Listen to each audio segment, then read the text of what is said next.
देश दुनिया रे घटुथिबा सबकिछि खबर को 3 मिनिट मध्य व्याख्या करिया पई गोटे सुंदर एवं छोटिया प्रयास करिछि। मोर विश्वास आपण माने मते सहयोग करिवे एवं ए वीडियो को ए चैनल को केबे भाबे आगु जाई परिबो सेथिप्रति यत्नशील हेबे। तबे आजिर टॉपिक हेउछि बाबा राम रहीम। आपण माने जानिथिबे प्रत्येक टीवी चैनल रे हेडिंग रे चलिथिबो ब्रेकिंग न्यूज बाबा राम रहीम को आजीवन कारादंड सह 31 लाख टंकार जरिमाना प्रत्येक टीवी चैनल रे ए गोटिए खबर। तबे आपण माने जानिथिबे काहे कि तांको दंडादेश मिलिला।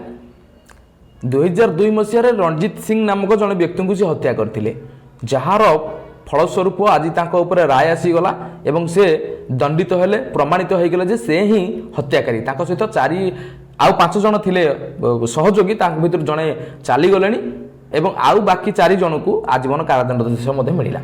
तबे 2001 मसीहा 2002 मसीहा और 2003 मसीहा ये 3टी वर्ष मध्य 3टी से कांड करते।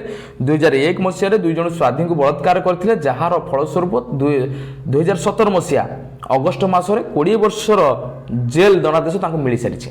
आज रणजीत सिंह हत्याकांड मामला रे आजीवन कारादंड सह 31 लाख टंकार जरिमाना लगिला। ये होउछन्ति सेही रणजीत सिंह जे कि तांकरी डेरा सच्चार मैनेजर थिले 2002 मसीह किसी कारणवशतः गुली करथिले राग रखी।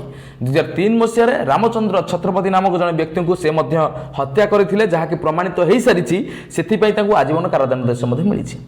ये से व्यक्ति जे 3टी कांड करथिले एवं आज तांको 2 थर आजीवन कारादंड सह 31 लाख टंकार जरिमाना लगी। तबे घटना होउची सीबीआई तांको विरुद्ध रे आउ गोटे चार्जसीट दाखल करिछि जहाँकि से पुरुष मानकु बंध्या कर दउथिले बंध्याकरण कर दउथिले नपुंसक कर दउथिले जेउ माने तांको संस्पर्श रे आसुथिले किबा तांको आश्रम संस्पर्श रे आसुथिले से मानकु से बंध्याकरण कर दउथिले तांको नपुंसक कर दउथिले। तबे ए घटनार सत्यता केते बहुत जन तो अछंती प्रति साक्षी अछंती जो माने ऑलरेडी नपुंसक हेइ जाइछंती से माने कोर्ट रे मामला दायर करछंती। तबे बाकी रहिला एहार फलाफल कोन आसुची जहाँ एहार फलाफल जहाँ आसीबो मु तत्क्षणात आपण मानक निकट उपस्थित उपस्थापित हेबी। मु तत्क्षणात उपस्थापित हेबी आपण मानक